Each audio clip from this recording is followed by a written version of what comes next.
Essendon Football Club invited Fox Footy Channel to spend 3 days with the Bombers on their crucial trip to Adelaide to take on the Power. For the next 30 minutes, we're the unofficial 23rd player, sharing every minute with the team. With unprecedented access to the Bombers, we'll discover just exactly what does go on when an AFL club goes on the road. So strap on your seatbelt and see the Bombers fly up.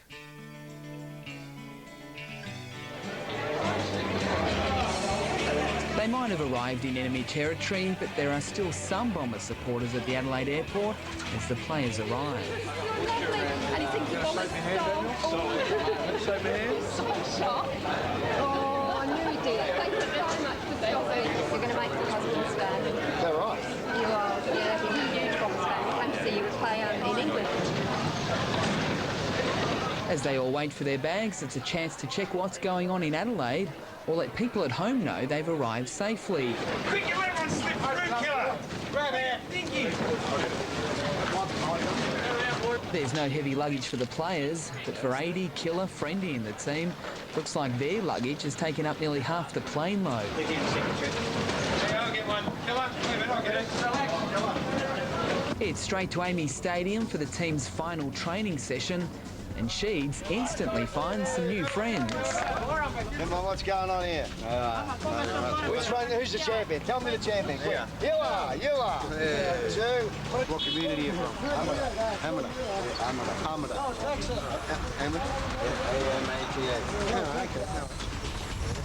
Where's Lloyd?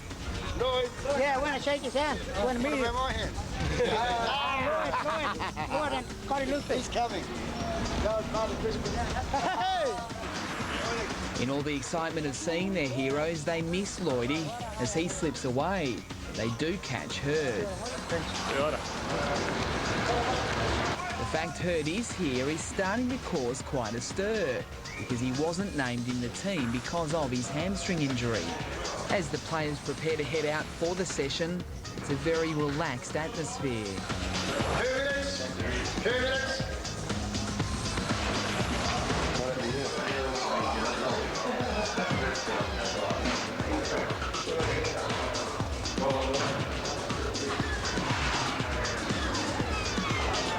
As they go out, there's one player left in the rooms. It's Kepler Bradley, and Sheeds corners him to tell him the daunting news. He's got the job on Warren Treadray tomorrow night. Tries. I mean, it's nothing. I mean, that's all you want to say to your whole country is you just try things and have a crack at things and have a go, and apply yourself and work hard.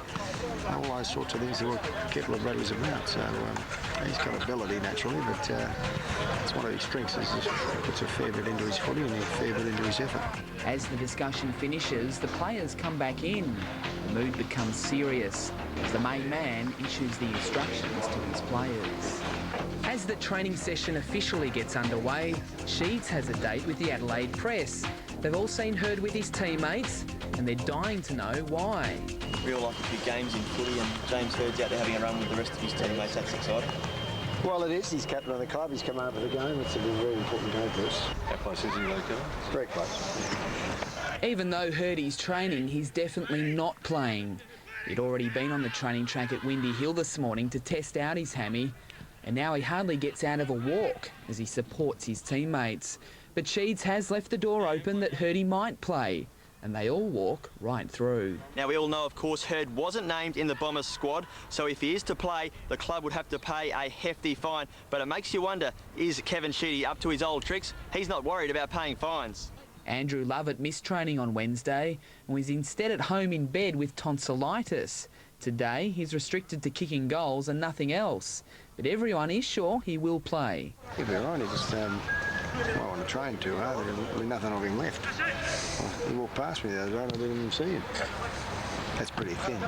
The session, which has attracted quite a bit of interest from almost everyone at the ground, is all wrapped up in 45 minutes. Lovey spent more energy signing autographs than kicking the footy and has also found some new friends. That is, until Sheedy comes along again. Now, what are you talking about, you guys? Hey? Oh! famous. He's a great little player, isn't he, hey? Hey, a little massage.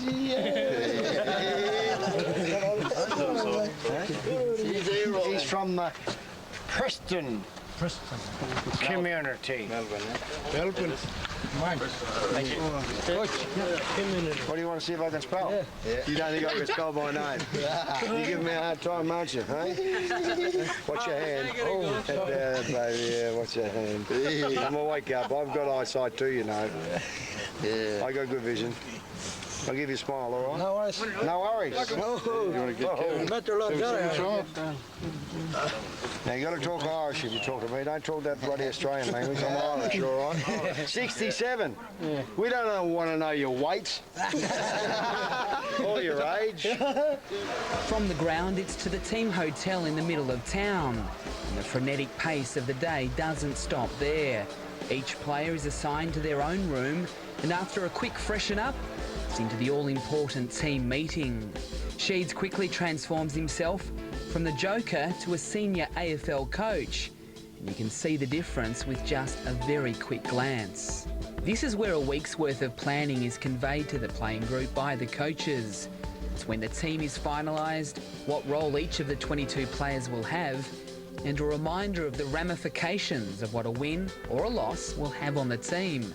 And most importantly, it's where all the tactics are discussed. Got a couple of boundary line throw-ins, a couple of centre bounces, a couple of ball-ups. We're only allowed to film 10 minutes, but quickly you can sense the serious nature of the meeting.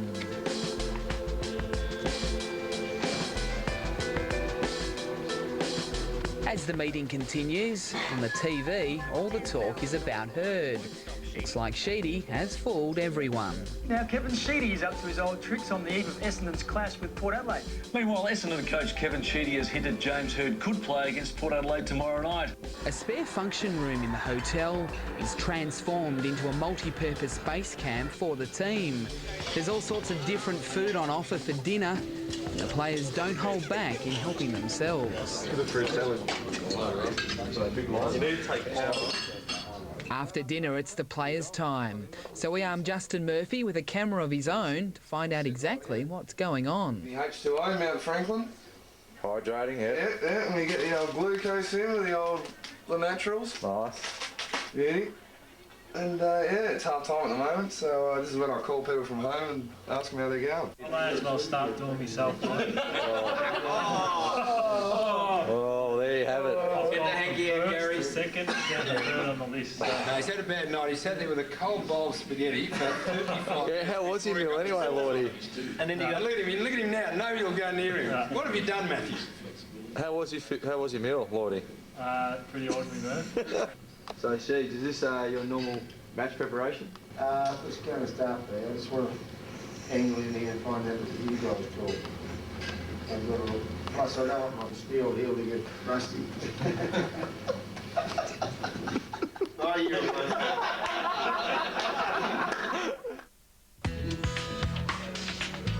It's the morning of the game, and gradually players start emerging from their slumber for breakfast. And like last night's dinner menu, nothing's spared in giving the players all sorts of different things to eat, from cereal and fruit to bacon and eggs and pancakes. The coach is one of the first to eat breakfast as he reads the paper about himself and his own propaganda.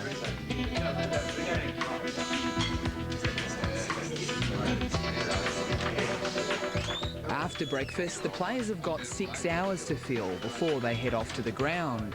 Solly, Welshie and Spike muck around in Solly's room, their new favourite drink. Got me a cool today. Keeps the doctor away. But it is the time the players find frustrating, sitting around and simply waiting. I don't even know. Star Trek and that? No. I generally sort of try to sleep in a fair bit to about 10 o'clock and get down and have some breakfast and then come back up, lay down for about probably another half an hour, and I actually try and get to the beach if we go to interstate and there's a beach around, and jump in the water and just freshen up, so it just fills the day in a bit as well. So you might have some lunch down at Glenelg as well, and then get back and get ready. If you're back at home, you can go and see mates and family and that sort of stuff, but when you're over here, you've sort of got to try and kill time without using too much energy, and without sort of thinking of the game, because you sort of play it in your head 500 times before you get there, and you're pretty stuffed before you even get to the game. Swaggy, what's going on, mate? Yeah, we'll go down the beach. Just walk in the water and stuff. Yeah, all right. Meeting the 4 in about 5. Smokey joins the trio as Solly hijacks the team van as they head down to Glenelg. Shopping becomes the major focus for the boys. Anything, it appears, to keep their mind off tonight's match. Did you get a mirror, mate?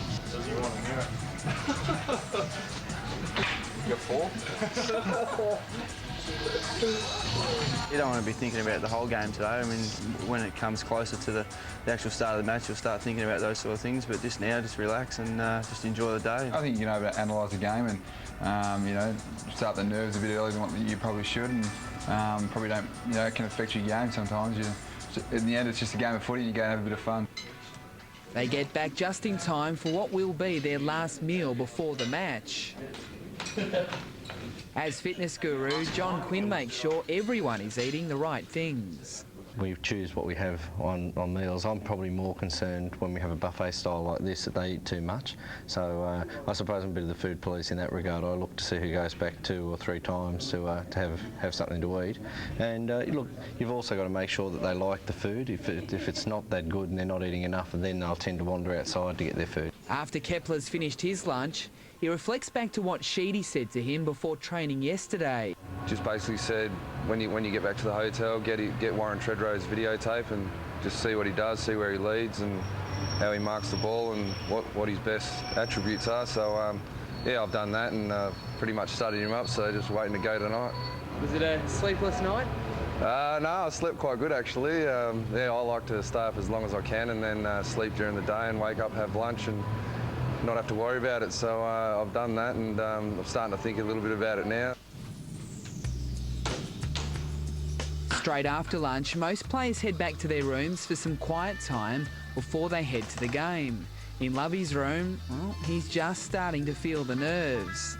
He's only played 6 senior games, but after 5 goals last week, he's quickly becoming one of the most talked about players at Essendon. And it's something he's struggling to come to terms with. No, it's not there really. No, 5 goals probably, I don't think I'll kick 5 goals ever again. I was a bit lucky the other week, probably in the right spot and just keep my feet firmly planted, which it is. It's not going to, you know, get too out of control and, you know, like only because I'm kicking 5 or whatever and playing okay. You know, I haven't changed for nobody, just still same old me now, just relaxing. Some of the other boys are spending the last hour in the hotel spa, and for the first time today, they start talking about the specifics of the clash. Because they prefer, if they're not getting any drive from centre forward and get it into 50, they'll bring 2 out.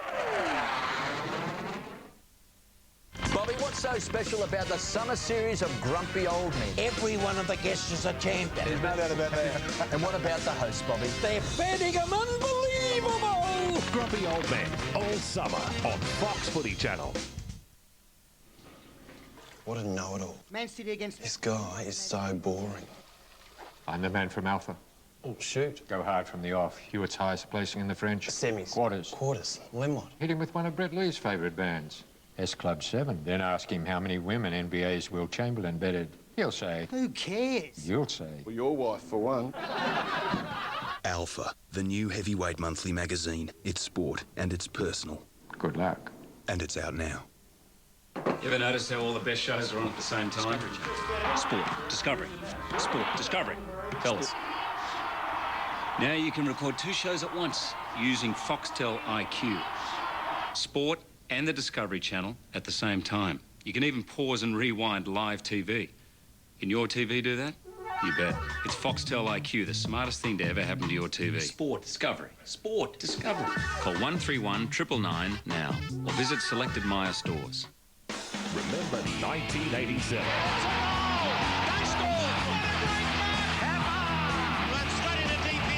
1987. Just 1 year in the Fox Footy archive, playing all summer on Fox Footy Channel.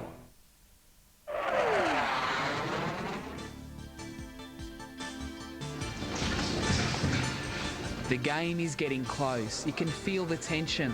There's no joking around now. The game faces are on. Already some of the players are getting taped for action.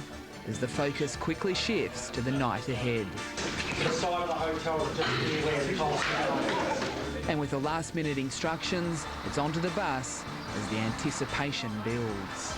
Oh, when you start getting ready to get on the bus, and you really got to start thinking about the job and the people the guys you got to play on. So I think that's the main time. You go down, do your hydration tests, and then it starts kicking in from there because you're just about ready to go. The boys usually are sort of pretty quiet as you get onto the bus, but that's when you sort of know that they're ready to go, and they're just thinking about what's going to happen, what their role is in the side tonight, and all those sorts of things.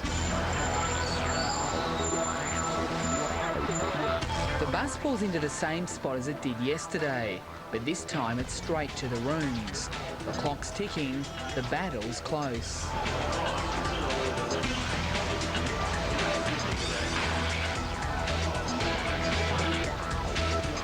The first of the team meetings start as the defence gets together and listens to Dean Wallace. Meanwhile, in another room, Gary O'Donnell talks to the midfield and the forwards with specific instructions. There's still many people at the ground thinking the skipper's going to play, even though it was never contemplated. It's all part of a cunning Sheedy plan. Yeah, I think Sheedy was just presented with an opportunity he couldn't refuse. You know, he loves the games and all that sort of stuff. And as I said, it wasn't intentional. I think that he was just presented with an opportunity that, you know, he couldn't refuse. As the players come out of their last meeting, this time with Sheedy, they have the next 45 minutes to themselves.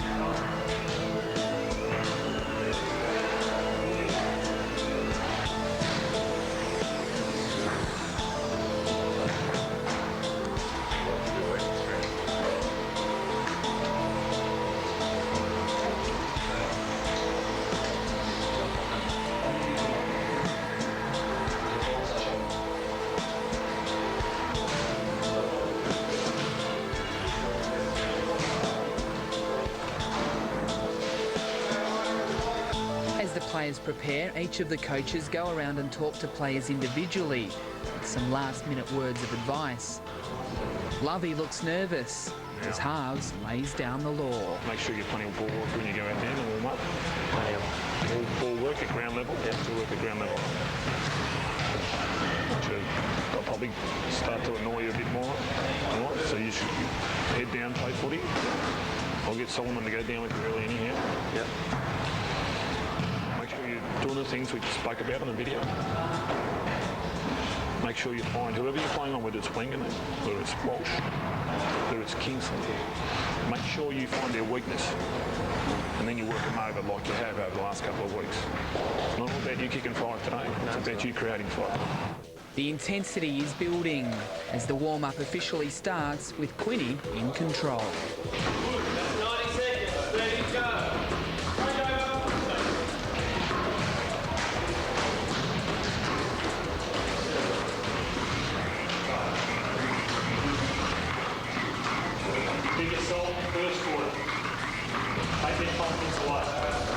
The siren's not far away, and you can't help but get butterflies. It's that nervous anticipation of the unknown, the climax of a build-up, a week's worth of preparation.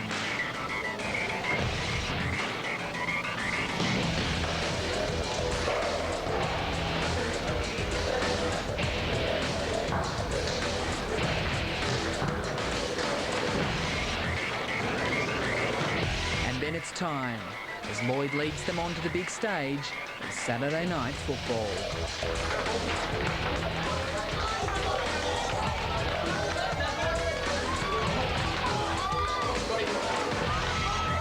Come on, Chase, let's go, mate. As Kepler says hello to Mr. Treadray, the siren sounds to get the game underway, and the Bombers get a dream start, giving them hope for the first three quarters.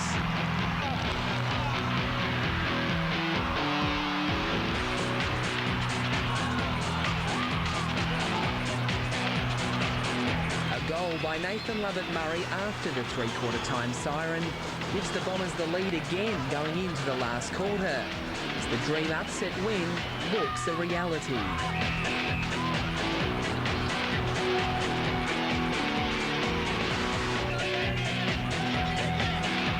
There was to be no fairy tale tonight. Despite the great optimism at three-quarter time, the power has overrun the Bombers. The hopes and game are over.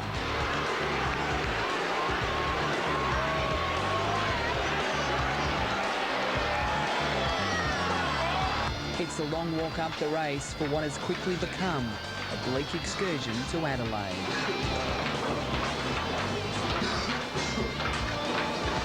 Apart from Quinny occasionally barking instructions, no one else is talking as a stunned playing group cool down together.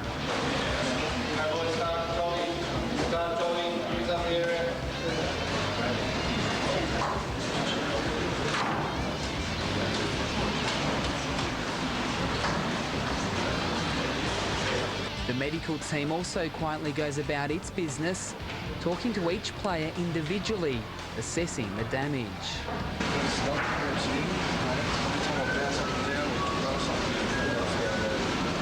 For what was such a big build-up for Kepler, the night has ended horribly. Not only didn't he last on Treadray, he's got a badly bruised knee and can hardly walk. The coach then takes the players into the small dressing room. There's no ranting and raving. Sheeds is measured as he has the attention of everyone in the room as he tries to give reasons for the loss. As they all emerge, there's certainly more questions than answers as to what went wrong. And then there's those that feel helpless, just wishing they were involved in the night.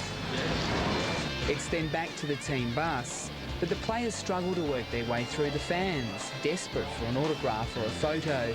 They're still popular with the supporters, even after a loss, even on enemy territory.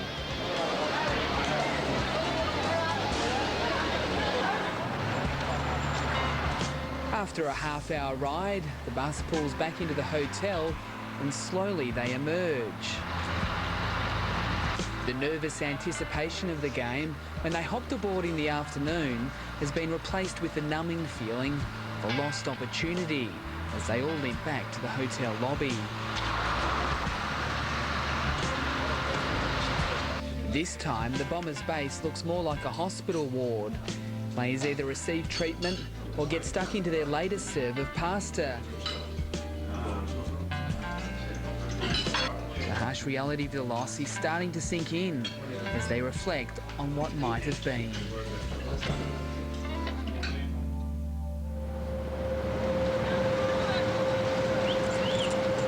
Running on the roof of a hotel seems a long way away from last night's action at Amy Stadium. The players look like the walking wounded during the compulsory recovery session, with bandages on limbs almost everywhere you look.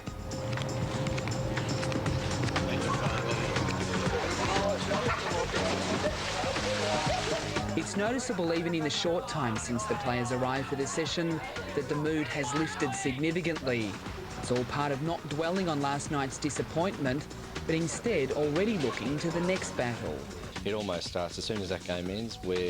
Are we warming down or are we warming up for next week? You know, so you could probably debate it either way. That's what makes this job so exciting. I mean, it just keeps on coming, and every week's different. You don't know what you're going to get, and footy is such an unpredictable game. You know, we lost last night. We've got 6 days for retribution. After the water action, it's either time for breakfast, or if you've got some sore spots, an opportunity to be assessed by the medical team. The pool deck looks more like a doctor's waiting room, with ice and bandages almost a prerequisite if you want to be examined. Yep, it's bent. It's bent. Definitely bent, yes. They're your pants. Yeah, but Inside, over the breakfast table, the medical team assess every player. And it's confirmed Rioli is in trouble with a calf strain. Rioli. Right lateral calf. Right lateral calf. We will do an MRI on him because he's an unusual injury. You don't usually strain your calf in that position. But Dino's not the only one struggling, as the team go through each player one by one. Jason Johnson. Lib's got knocked around a bit and he's just carrying a tight Achilles that he mentioned for the first time last night. Lloydie? It's a minor right calf call. in Australia. He's got he got his foot stomped sideways as someone landed on it, so that's going to be a 200-300 kilogram force. From listening into the briefing that takes nearly half an hour, it's obvious there were a number of players last night playing well short of 100% fit. They see guys running around on the field and they just assume that they're fit and well and feeling good, which most of them are, but the amount of maintenance and sort of fine-tuning type stuff that's done is quite extensive, and there's very few, I suppose there's very few players on the list who aren't getting something specific done most weeks, most games. So with the recovery session and breakfast finished, it's time to go home. Time to start contemplating Essendon's next assignment against the Bulldogs. As John Quinn said, preparations have already started for next Sunday's match as the ongoing battle for glory continues in the world of AFL football. It just never stops.